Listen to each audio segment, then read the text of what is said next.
हाल ही में भारत की कुछ बड़ी विपक्षी पार्टियों के नेताओं की ओर से इलेक्शन कमीशन यानी कि चुनाव आयोग पर वोटर टर्नआउट डेटा यानी कि जितने लोग मतदान करने आए थे उनके डेटा के साथ छेड़छाड़ करने का आरोप लगाया गया है। तो ऐसे में आज इस वीडियो में हम जानने की कोशिश करेंगे कि आखिर आरोप हैं क्या और इन आरोपों में कितनी सच्चाई है और इन आरोपों को लेकर के इलेक्शन कमीशन की ओर से किस तरह के तर्क दिए गए हैं, किस तरह की सफाई पेश की गई है, उस पर भी बात करेंगे। मेरा नाम है अक्षय और आपका स्वागत है द चैनल की इस नए वीडियो में।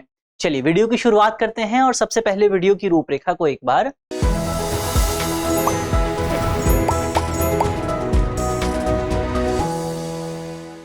समझ लिया जाए। सबसे पहले हमने खबर की बात की, खबर को जानने के बाद आरोपों पर बात करेंगे कि आखिर आरोप क्या लगाए गए हैं। इसके बाद प्रारंभिक और अंतिम मतदान के बीच क्या अंतर होता है, जो डेटा सामने आता है उस डेटा में क्या अंतर होता है उस पर भी बात करेंगे।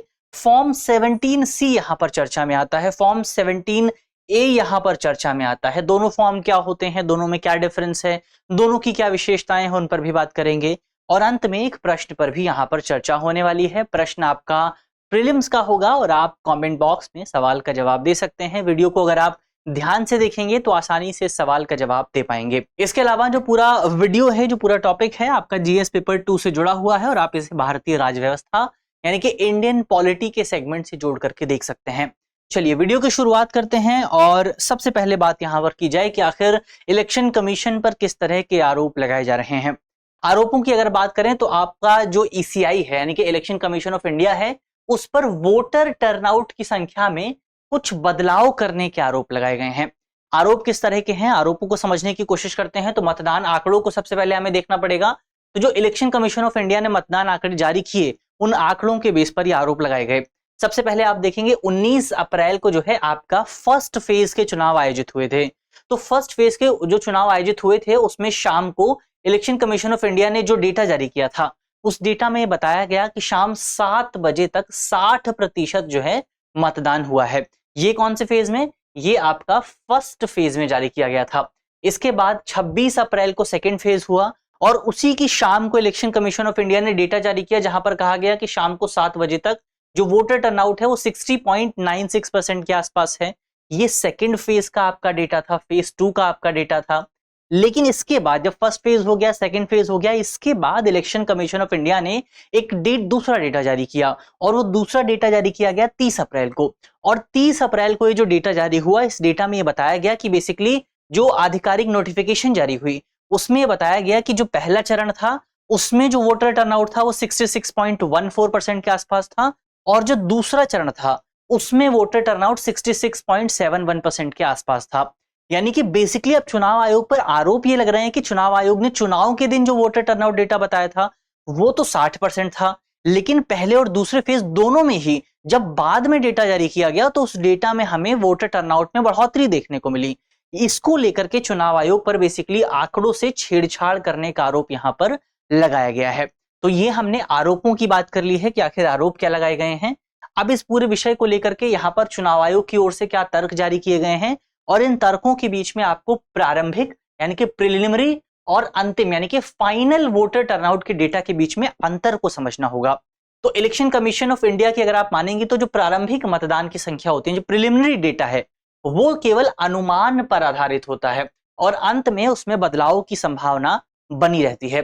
तो अंतिम मतदान जो होता है उसकी संख्या में हमें बदलाव देखने को मिल सकता है। इसका कारण यह है कि जिस दिन डेटा जारी होता है उसमें कई बार जो रिटर्निंग ऑफिसर है यानी कि जो उस पूरे मतदान केंद्र का प्रमुख व्यक्ति है जिसको डेटा देना है, कई बार कई जो आपकी कॉन्स्टिट्यूएंसीज हैं वहां पर डेटा, जो कई आपके बूथ्स हैं, जो बूथ केंद्र हैं, जो मतदान केंद्र है वहां से data election commission of India के पास पहुंचने में थोड़ी सी देरी हो जाती है, थोड़ा अपडेटेड डेटा नहीं पहुंच पाता है। तो ये वजह होती है जिसकी वजह से जो है आपका अंतिम डेटा जो है कई बार उसके और जो आपका प्रिलिमिनरी डेटा है यानी कि जो आपका प्रारंभिक डेटा है उसमें आपको बदलाव देखने को मिलता है।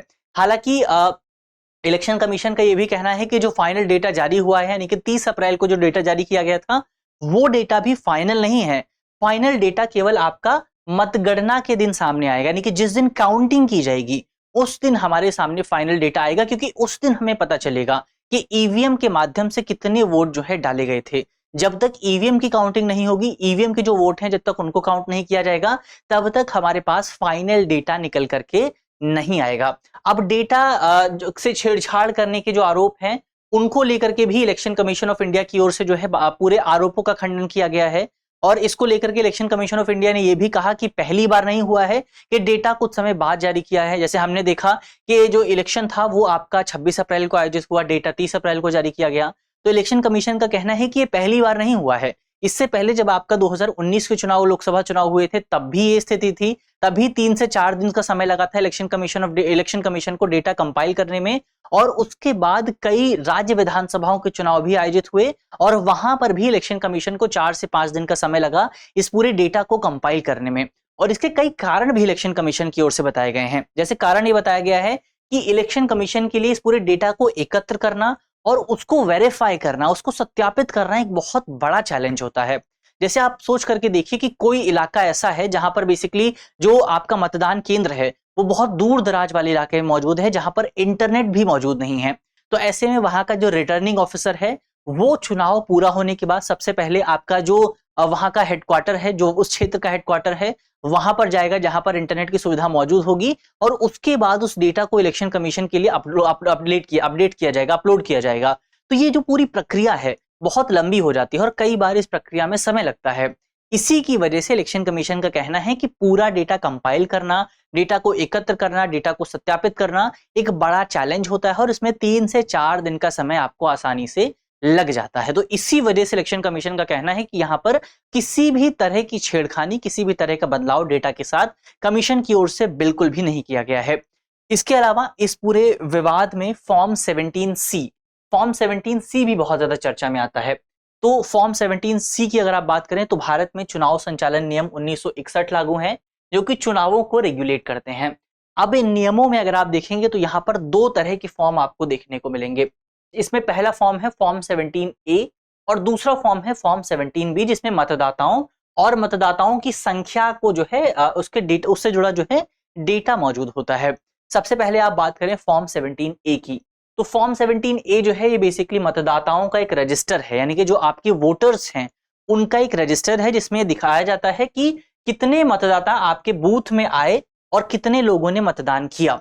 तो उनका विवरण फॉर्म 17A में दर्ज होता है और इसमें जो आपके जो रिटर्निंग इसमें जो लोग वोट डालने आते हैं उनके साइन भी आपको देखने को मिल जाएंगे। तो ये होता है आपका फॉर्म 17A। तो संक्षेप में आप कह सकते हैं कि फॉर्म 17A में बेसिकली मतदान करने वाले लोगों का विवरण होता है और उनके साइन होते हैं।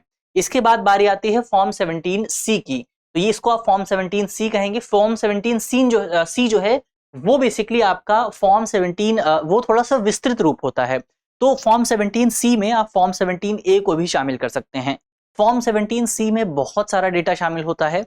जैसे इसमें डेटा की अगर आप बात करें तो इसमें मतदान केंद्र पर जो भी तमाम चीजें हुई हैं उनकी अकाउंटिंग वहां पर आपको देखने को मिलेगी, उनका लेखा जोखा वहां पर आपको देखने को फॉर्म 17C में मिल जाएगा। तो इसमें ये जो फॉर्म 17C है ये आपके जो उम्मीदवार के पोलिंग एजेंट हैं उनको प्रदान किया जाता है। हर उम्मीदवार हर पोलिंग स्टेशन पर एक एजेंट नियुक्त करता है, उसको फॉर्म 17C जो है इलेक्शन कमीशन की ओर से प्रदान किया जाता है। इसमें बहुत सारा डेटा होता है। जैसे अगर आप देखें तो ईवीएम उस पोलिंग स्टेशन पर इस्तेमाल हुई है उसकी संख्या आपको यहां पर देखने को मिलेगी। मतदाताओं की कुल संख्या, उस पूरे क्षेत्र में जो टोटल वोटर्स हैं उसकी संख्या आपको फॉर्म 17C में मिलेगी। इन कुल मतदाताओं में से कितने लोगों ने वोट डाला है, यानी कि फॉर्म 17A में जो लिखा है वो आपका फॉर्म 17C का भी हिस्सा होता है। इसके अलावा जिन लोगों को मतदान की अनुमति नहीं दी गई उनकी संख्या भी आपका फॉर्म 17C में लिखी होती है। और प्रति ईवीएम कितने वोट दर्ज किए गए इसकी संख्या भी आपका जो फॉर्म 17C है उसमें आपको देखने को मिलता है। और ये फॉर्म 17C अंततः आपका जो पोलिंग एजेंट है उनको दिया जाता है। और फॉर्म 17C का एक पार्ट 2 भी होता है जो कि इलेक्शन के दिन बेसिकली उसमें लिखा जाता है कि जो आपका पोलिंग स्टेशन है उसमें कौन से उम्मीदवार को कितने वोट प्राप्त हुए हैं। तो इस वजह से फॉर्म 17A और फॉर्म 17C काफी ज्यादा चर्चा में बने हुए हैं, क्योंकि कई उम्मीदवारों की ओर से इलेक्शन ट्रांसपेरेंसी को बढ़ावा देने के लिए मांग की जाती रही है कि चुनाव आयोग को फॉर्म 17A और फॉर्म 17C को पब्लिक करना चाहिए, क्योंकि अभी ये पब्लिक नहीं होता है। अभी केवल जो आपके एजेंट हैं उनको ये प्रदान किया जाता है। तो ये बेसिकली यहाँ पर हमने फॉर्म 17A और फॉर्म 17C को भी विस्तार से समझ लिया है। अब अंत में इस पूरे विषय से जुड़े एक सवाल पर चर्चा हो जाए। सवाल बहुत ज्यादा आसान है, अगर आपने वीडियो को ध्यान से देखा है तो आप इस सवाल के जवाब को आसानी से दे पाएंगे। सवाल को अगर आप देखें, सवाल में आपसे पूछा गया है कि हाल ही में चर्चा में रहा फॉर्म 17C किससे जुड़ा हुआ है। हमारे ऑप्शन है, ऑप्शन ए आधार कार्ड पंजीकरण, ऑप्शन बी पहचान पत्र पंजीकरण, ऑप्शन सी मतदान केंद्र गणना, या फिर option D soil health card. तो इसका सही जवाब क्या होगा वो आप कमेंट बॉक्स में बताएंगे कि जो आपका फॉर्म 17C है वो किस टॉपिक से, किस विषय से, किस सब्जेक्ट से जुड़ा हुआ है। मुझे उम्मीद है कि वीडियो आपको पसंद आई होगी, और अगर वीडियो पसंद आई है तो अपने दोस्तों के साथ, परिवारजनों के साथ वीडियो को शेयर कीजिएगा। मिलते हैं आपसे अगली वीडियो में, तब तक के लिए अपना ख्याल रखिए, ध्यान रखिए, पढ़ते रहिए। धन्यवाद।